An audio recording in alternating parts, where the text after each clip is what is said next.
प्रसाद दे करके कैलाश की ओर प्रस्थान कर जाते हैं। जाते हुए महादेव को देख करके यशोदा मैया देखती रह गई।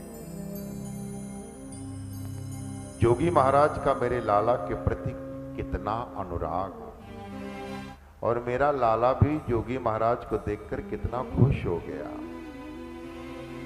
अच्छा हुआ मेरे घर से एक महात्मा, एक योगी इतनी खुशी लेकर के वापस लौटा। अब चतुर्दशी आई। आज लाला 6 दिन के हुए। लाला की आज छठी है। छठी के दिन विधात्री लेख लिखने आती है, लेकिन उसके पहले धात्री बनकर के पूतना आ गई। मानो इस धात्री के माथे पर विधात्री ने यह लिखा था कि जब यशोदा का लाला 6 दिन का होवे तो तू गोकुल जाना, तेरा उद्धार हो जाएगा। कहते हैं मथुरा में कंस ने मित्रों की सभा बुलाई और मित्रों के बीच में कंस ने कहा कि हम इतने इतने सावधान रहे, फिर भी देवकी का 8वां पुत्र मेरा काल जन्म लेकर सुरक्षित स्थान में पहुंच गया।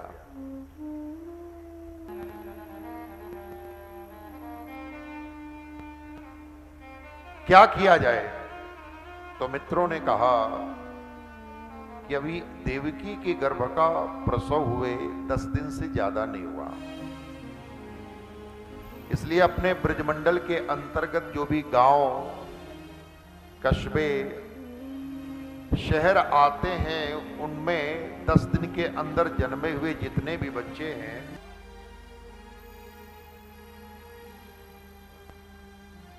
दस दिन के अंदर जन्मे हुए बच्चों को समाप्त करा दिया जाए, तो देवकी का भी पुत्र जहां होगा वह मारा जाएगा। यह प्रस्ताव स्वीकार कर लिया गया, लेकिन यह कार्य करेगा कौन? तो उस सभा में पूतना बैठे थे। ये राक्षसी है, लेकिन इच्छा रूप धारण करने में सक्षम है। खड़ी हो गई, बोले यह कार्य मुझे सौंपा जाए, यह जिम्मेवारी मुझे दी जाए। तो लोगों ने कहा, कंस ने कहा, यह कार्य आपको क्यों सौंपा जाए? तो पूतना ने कहा, जब बच्चा छोटा होता है तो ज्यादा से ज्यादा समय वह अपनी मां के पास रहता है, और एक स्त्री को दूसरी स्त्री के पास जाने में सरलता होती है। तो मैं जिस घर में बच्चे का जन्म हुआ होगा, बधाई देने के बहाने जाऊंगा और अपने आंचल में दूध में कालकूट विष चुपड़ करके जाऊंगा। बधाई देने के बहाने पहुंचूंगी और किसी न किसी तरह से जन्मे हुए बच्चे को गोद में लूंगी और मौका देखकर जहर लगे हुए आंचल को पिलाकर मारकर चली आऊंगा। पूतना ने यह बीड़ा उठाया है और यह कार्य करने के लिए वो मथुरा से निकल पड़ी है। यहां गोकुल में नंद बाबा ने सोचा कि बहुत समय हुआ हम मथुरा नहीं गए। यह कंस इन पशुपालकों से दूध, दही, घृत, माखन के रूप में टैक्स वसूल करता है और फिर वह दूध, दही, घृत, माखन अपने पट्ठों को, मल्लों को खिलाता है, तगड़ा बनाता है और फिर प्रजा पर अत्याचार करता है। तो नंद बाबा ने सोचा, बहुत समय से हम टैक्स देने के लिए मथुरा गए नहीं और मेरे घर में बुढ़ापा में पलना बंधे है। यह समाचार भी मुझे राजा कंस तक पहुंचाना चाहिए। सो गांव वासियों से कहा मैं मथुरा जाऊंगा और जिन जिन का टैक्स बाकी हो वो लाला करके छकड़े में रख दें। सभी ब्रजवासियों ने अपना दूध दही घृत माखन टैक्स के रूप में छकड़े में रख दिया और नंद बाबा ने भी जो अपना देय था उसको सम्मिलित किया और फिर गोकुल की रक्षा का भार गोप ग्वालों को सौंप करके मथुरा की ओर प्रस्थान कर गए। गोपाल गोकुल रक्षायाम मथुरा निरूप्य मथुरां गतः नंदः कंसस्य वार्षिक्यं करं दातुं कुरुद्वः। देखो जिस किसी को पहचानते न हो उसे गोकुल में आने मत देना। बोले जी बाबा ऐसा ही करेंगे। और सारी सुरक्षा का भार गोप ग्वालों को सौंप करके नंद बाबा मथुरा की ओर गए। और यहाँ ये पूतना ब्रजमंडल के अनेक गांवों में नवजात बच्चों की हत्या करते हुए आज ये बाबा नंद के गोकुल में आए। भागवतकार लिखते हैं कैसी है। कंसेन प्रहिता घोरा पूतना बाल घातिनी शिशुंशचार निघ्नन्ते पुरग्राम व्रजादिषु। कंसेन प्रहिता घोरा, कंसेन खलेन दुष्टेन, किसके द्वारा प्रेरित है? बोले दुष्ट कंस के द्वारा प्रेरित है। नाम क्या है? बोले पूतना। पूतना के दो अर्थ हैं। एक अर्थ है पूत यानी पवित्र, ना माने नहीं, जो पवित्र नहीं है वो पूतना है। तो पहले ये पता लग जाए कि पवित्र क्या है, तो यह भी पता लग जाएगा कि पवित्र क्या नहीं है। तो इस संसार में सबसे पवित्र कौन है? गीता में भगवान ने कहा है नहीं ज्ञानेन सदृशम पवित्रमिह विद्यते। ज्ञान के समान, विद्या के समान कुछ भी पवित्र नहीं है। तो मतलब यह अविद्या है, अबुद्ध जीवों को मारती है, बच्चों को मारती है। और दूसरा अर्थ क्या है? पूत माने पवित्र, पुत्र, और ना माने नहीं, इसके पुत्र नहीं है।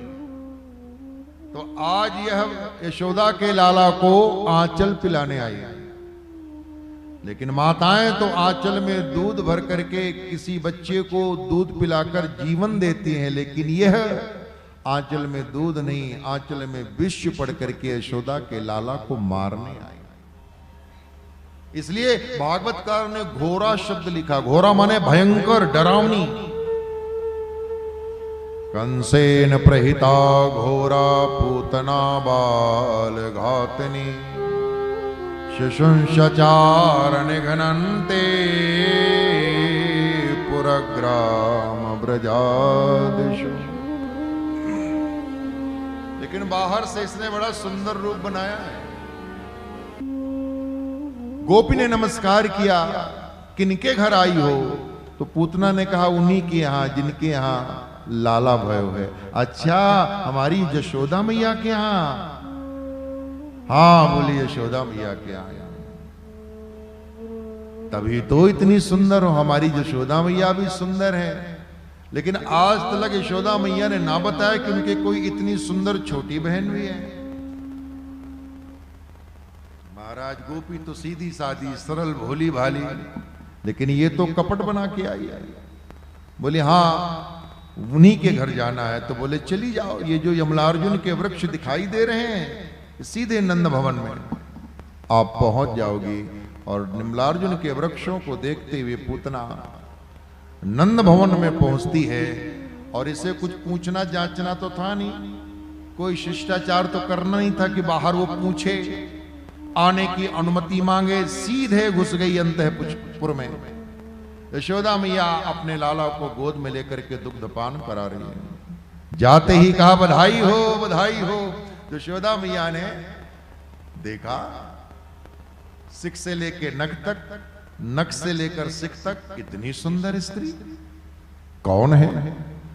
मैं तो इसे जानती ना हूं, मैं तो इसे पहचानती नहीं हूं। तो मैया की गोदी में लेटे हुए लाला ने मन ही मन कहा, मैया तू ना जाने लेकिन मैं इन्हें पहचानता हूं, वो भली भांति जानता हूं।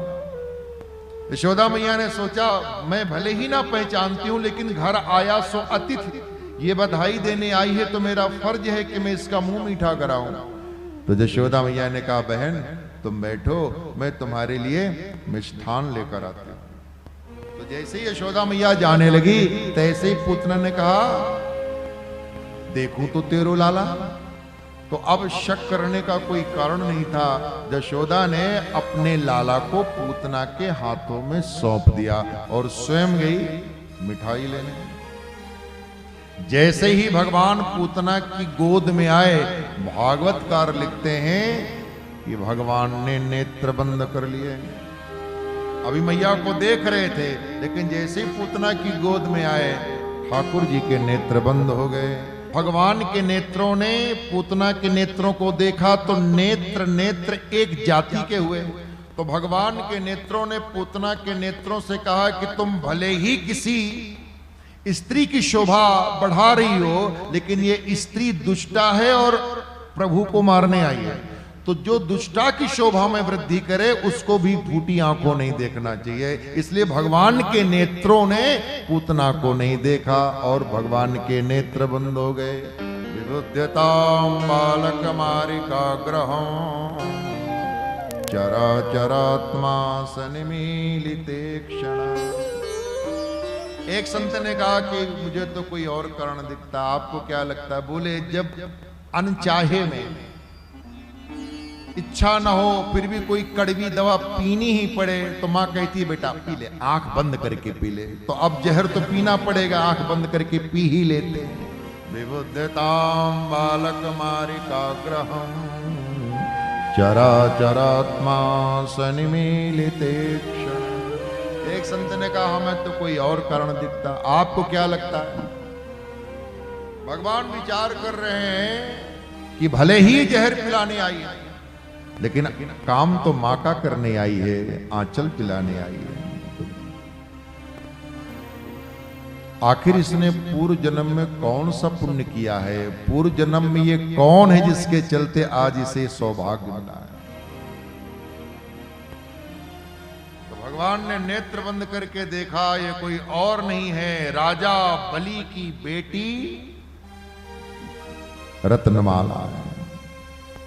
जब भगवान वामन राजा बलि के यज्ञ में पधारे और 3 पग पृथ्वी की याचना किया, राजा बलि संकल्पबद्ध हुए। राजा बलि की पत्नी विंध्यावली जल ढाल रही है और राजा बलि संकल्पबद्ध हो रहे हैं। उसी समय पास में खड़ी राजा बलि की पुत्री रत्नमाला वामन भगवान को देख करके इतनी विमुग्ध हुई, इतना प्रसन्न हुई कि ऐसा सुंदर बेटा मेरा होवे और मैं उसे अपना दूध आंचल पिलाऊं तो मुझे कितना सुख मिलेगा, कैसा सौभाग्य होगा। भगवान जान गए, बोले अच्छा ये विचार कर रही है, चलो तुम्हारा दूध पिए। और जब राजा बलि संकल्पबद्ध हुए, भगवान वामन से बने विराट 2 पग में सब नाप लिया। तीसरे पग के लिए राजा बलि को परेशान करने लगे, बताओ असुराधिपति में अपना तीसरा चरण कहां रखूं? तब राजा बलि की स्थिति को देख करके रत्नमाला को क्रोध आया और कहा, मैं इसे बेटा मान करके दूध पिलाना चाहती थी, अरे ऐसे बेटे को तो दूध के स्थान पर जहर पिलाकर मार देना चाहिए। भगवान ने कहा तथास्तु, वैसा ही होगा। और दोनों भाव लेकर के आई है, आई तो मौसी बन करके है, यशोदा की बहन बन गई। आंचल पिलाने आई है, लेकिन आंचल नहीं में दूध नहीं, दूध में जहर लगा। एक ने कहा मुझे कोई और कारण दिखता है। उसी प्रकार ये जो नेत्र हैं वो चंद्र और सूर्य मार्ग है।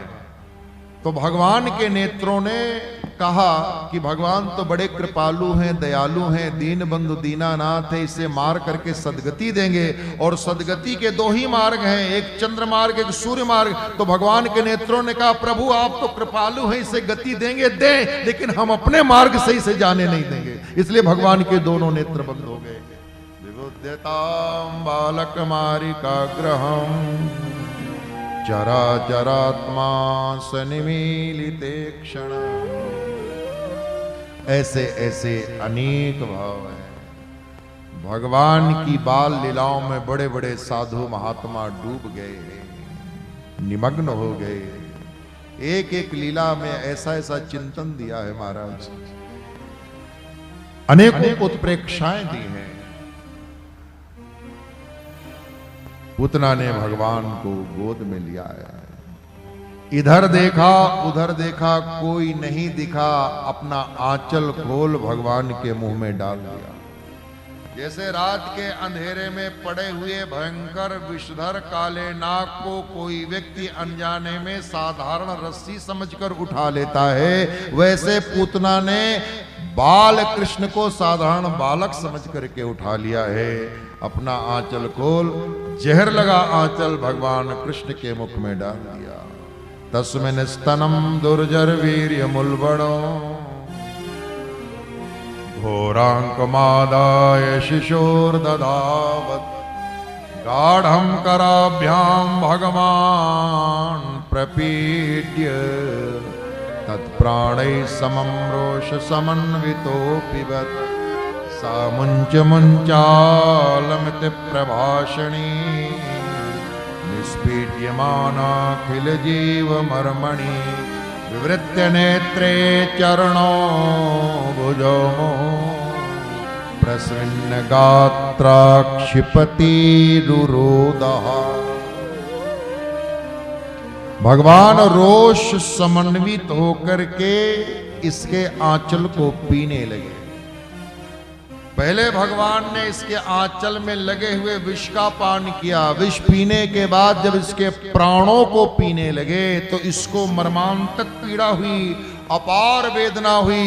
ये घर के भीतर से बाहर की ओर भागी, इसका दाम्भिक बनावटी भेष छूट गया। ये अपने मूल रूप राक्षसी रूप में प्रकट हो गई और भगवान कृष्ण को, बाल कृष्ण को अपनी छाती से अलग कर रही है। छोड़ दे मुझे, छोड़ दे मुझे, छोड़ दे।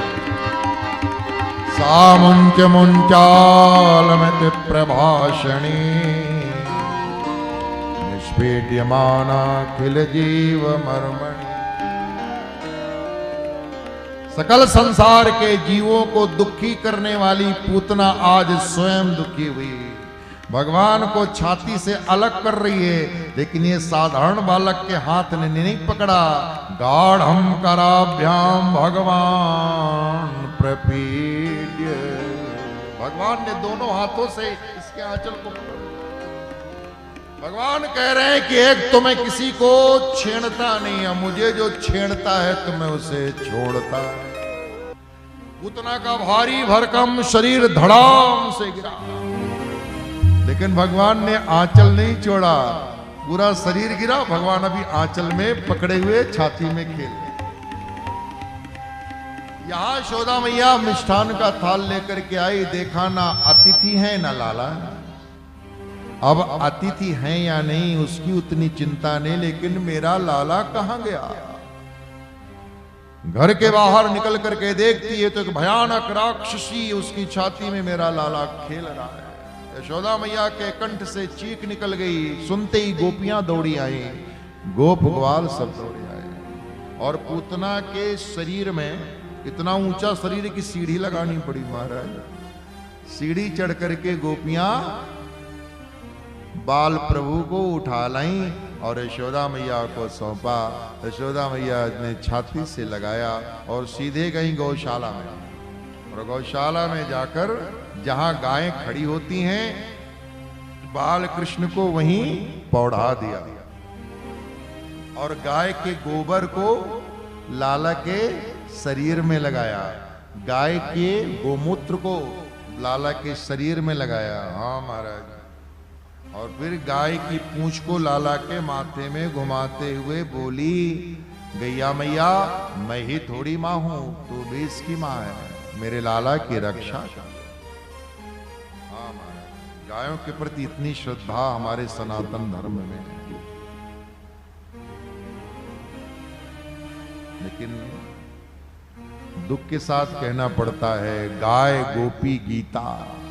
गाय काटी जा रही है, गोपी को सताया जा रहा है और गीता को भुलाया जा रहा है। हमारे प्रधानमंत्री जी कहते हैं, बेटी बचाओ बेटी पढ़ाओ।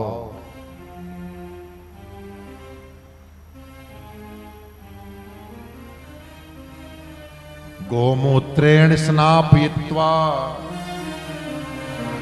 पुनर्गो रजसार्भकम्। गाय के गोबर में लक्ष्मी का वास है। पूरा मकान पक्का बनवा लेना ठीक है, चलेगा, लेकिन एक स्थान कच्चा रखना, जहां तुलसी का पौधा लगा सको और जहां गाय के गोबर से उस स्थान को लीप सको। गाय में सारे देवी देवताओं का स्थान है। कहते हैं सारे देवी देवता गाय के रोम रोम में आकर के बस गए। लक्ष्मी मैया थोड़ी लेट हो गई। लक्ष्मी मैया आई, बोले मैया मुझे भी अपने अंगों में रहने की जगह दीजिए। तो गैया मैया ने कहा, सारे अंगों में तो सभी देवी देवता बस गए हैं, अब तो कोई अंग खाली नहीं है, मैं तुम्हें कहां बताऊं कि तुम यहां बस जाओ। तो पास में गैया मैया का गोबर पड़ा था। लक्ष्मी मैया ने कहा, गैया मैया इसमें तो कोई नहीं है। बोले ना, तो मैं इसमें वास कर लेती हूं। तो गाय के गोबर में लक्ष्मी मैया का वास है, इसलिए गाय का गोबर घर आना चाहिए। लेकिन हम लोग इतने सुधर गए हैं,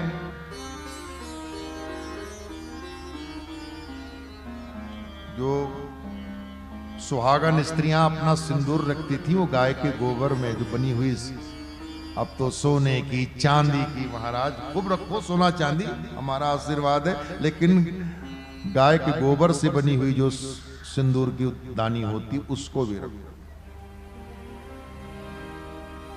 अपनी परंपरा को ना भूलो, अपनी संस्कृति को ना भूलो। ठीक है, वैश्विक स्तर से जो भी चीजें जानकारी की हैं उन्हें जुटाओ रखो, लेकिन अपनी संस्कृति पर गर्व करो। हम जाते हैं इस्कॉन के मंदिरों में, देखते हैं देश विदेश की माताएं बहनें किस तरीके से भगवान के नाम का नृत्य करती है। अभी हम मुंबई में कथा कर रहे थे, 26 जून से 3 जुलाई तक हम वहां जुहू में इस्कॉन मंदिर में गए, हमको ले जाया गया। क्या नृत्य होता है, धोती पहन करके विदेश की महिलाएं, गले में तुलसी की माला, माथे पे सिंदूर बिंदी टीका, नृत्य करते। उनको शर्म नहीं है भगवान के कीर्तन करने में, नाचने में, गाने में। कभी कभी हमको नहीं प्यारे, गर्व करो कि आपका जन्म भारत में हुआ है, गर्व करो कि आप सनातनी हिंदू हो, गर्व करो कि आपको सौभाग्य मिला है भगवान की कथा सुनने का। देवता भी प्रशंसा। तो गाय की पूंछ को लाला के माथे पर घुमाया। इसके बाद यमुना पुलिन पर आई हैं और यमुना के स्वच्छ सलिल जल से लाला के एक एक अंगों को स्पर्श करते हुए एक अष्टक का पाठ किया है, जिसे पुतनाष्टक कहते हैं। हमारे घर में छोटा बच्चा हो, नन्हा बच्चा हो, उसे नजर वजर न लगे, अलाय बलाय न लगे, टोना टंबर न लगे, इसलिए माताएं अगर इस पुतनाष्टक का पाठ करेंगी तो उनका बच्चा सदैव सुरक्षित रहेगा। 8 श्लोक हैं, हम सुना देते हैं। वैसे पुतनाष्टक का पाठ सभी को करना ही चाहिए, क्योंकि भगवान की नजर में हम सब बच्चे ही हैं। भगवान के नामों के द्वारा ही भगवान की रक्षा की गई है। हरि ओम। अव्याध जोंग्री मणिमान स्तव जानमथोरु यज्ञोच्युतः कटितटं जठरं हयास्य हृतकेशवस्त्वदुर एष इनस्तु कंठम विष्णुर्भुजं मुखमुरुक्रम ईश्वरः कं चक्रग्रतः सह गदो हरिरस्तु पश्चात् त्वत्पार्श्वयोर्धनुरसि मधुहाजनस्य कोणेषु शंख उर्गाय उपरि उपेन्द्रः तार्चक्षितो हलधर पुरुष समन्तात् इंद्रियाणि हृषिकेश प्राणान् नारायणोऽवतु श्वेतद्वीपपतिश्चित्तं मनो योगेश्वरोऽवतु प्रश्नगर्भस्तुते बुद्धिम् आत्मानं भगवान् परः क्रीडन्तं पातु गोविन्द शयानं पातु माधवः व्रजन्तमव्याद् वैकुण्ठ आसीनं त्वां श्रेयःपति पुण्यानं यज्ञभुक्पात् सर्वग्रह भयङ्करः डाकिन्यो यात धान्यस्य पोषमाण्डायैर्भकग्रहा भूत प्रेत पिशाचास्यक्ष रक्षो विनायका कोटरा रेवती ज्येष्ठा पूतना मातृकादयः उन्मादाये हपस्मारादेह प्राणेन्द्रियद्रुः स्वप्नदृष्टा महोत्पाता वृद्धबालगृहाशये सर्वे नश्यन्तु ते विष्णोर्नाम ग्रहण भैरवः। ये 8 श्लोक है, सभी को पाठ करना चाहिए। विशेष तौर पर जिनके घर में नन्हे मुन्ने बच्चे हैं उनकी रक्षा के लिए पूतनाष्टक का नित्य पाठ करना चाहिए। इसके बाद लाला को स्नान कराया, मैया ने झुगलिया पिनाई और मैया ने दूध पिलाया, अपना आंचल पिलाया। लाला ने भरपेट पिया तो माँ को संतोष हुआ कि मेरे लाला को कछु ना भयो, अगर कछु हुए हो तो मेरो कन्हैया मेरो लालो भरपेट दूध ना पीतो। ये पहचान है। बच्चे को जरा भी कुछ बीमारी हुई, तकलीफ हुई तो दूध पीना बंद। और हम लोग भोजन नहीं बंद करते, भली तकलीफ। लेकिन बच्चे अभी प्राकृतिक हैं, तकलीफ हुई भोजन बंद, दूध बंद। मैया अब लाला को निंदी आ रही है, तो मैया ने पलने में पढ़ाया, लाला को सुला दिया। ग्वालों ने कहा मैया इसका क्या किया जाए? यशोदा मैया ने कहा चिता लगा दो। किसकी? पूतना की। ग्वालों ने कहा मैया शरीर इतना भारी भरकम है कि एक चिता तो लगे ना, इसकी तो कई चिताएं लगानी पड़ेगी। तो पूतना के शरीर के 5 टुकड़े किए गए और 5 चिताएं लगाई गई। लेकिन जैसे ही चिता जली तो पूतना के शरीर से सुगंधित धुआं निकला, सारा वातावरण महक गया। क्या संकेत है कि जरा देर के लिए पूतना को भगवान का स्पर्श क्या मिला, उसके चिता से सुगंधित धुआं निकल रहा है। तो जरा सोचो, जो भक्त, जो संत, जो प्रेमी भगवान से पूरी जिंदगी जुड़ जाते हैं, उनके चरित्र से खुशबू निकले, इसमें क्या आश्चर्य है। 5 चिताएं जल रही हैं। नंद बाबा मथुरा का कार्य संपन्न करके गोकुल वापस लौट रहे हैं। उनके नासा पुटों में, नाक में सुगंध आई, सुगंधित जो धुआं उठा है तो खुशबू आई।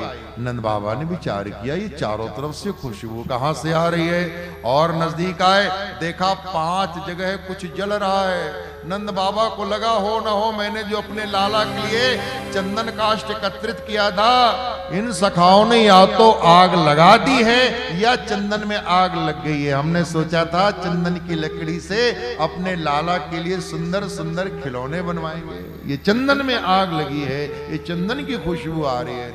नंद बाबा का चकड़ा और नजदीक आया, ग्वालों ने घेर लिया, गोपों ने घेर लिया, बाबा आए, बाबा आए, बाबा आए। बाबा चकड़े से उतरते पूछ बैठे, ये बताओ ये खुशबू का है क्या आ रही है? एक मस्करा ग्वाला था, उसने कहा बाबा बताएं ये खुशबू कहां की आ रही है? बोले ये पूतनाष्टक अगरबत्ती जल रही है, उसी की खुशबू आ रही है। बाद में नंद बाबा को सविस्तार बताया गया। नंद बाबा ने अपनी गायों को और अपने इष्ट श्रीरंग भगवान को प्रणाम किया, हे प्रभु आपने मेरी लाला की रक्षा की। भगवान सुखदेव पूतना मोक्ष का फल कथन करते हैं। प्रत्येक कथा का फल कथन नहीं किया, लेकिन पूतना मोक्ष की कथा सुनने का क्या फल मिलेगा इसका वर्णन किया है। श्री शुक उवाच या एतत्पूतना मोक्षं कृष्णस्यार्भकमद्भुतम् शृणुया श्रद्धये शृणुया श्रद्धया मर्त्यो गोविंदे लभते रतिम्। जो पूतना मोक्ष की कथा को श्रद्धा पूर्वक सुनता है उसकी अविद्या पूतना का नाश भगवान कर देते हैं, और जैसी अविद्या पूतना का नाश होता है भगवान गोविंद के चरणों में रति होती है, और जहां रति होती है वहीं मति होती है, और जहां मति होती है वही जीवन की गति होती है। लेकिन यहां सुखदेव भगवान कहते हैं जो श्रद्धा पूर्वक सुनता है, मतलब कहने वाले को फल नहीं मिलेगा, सुनने वाले को मिलेगा। अब आप लोगों ने कितनी श्रद्धा से सुना है ये तो आपका हृदय।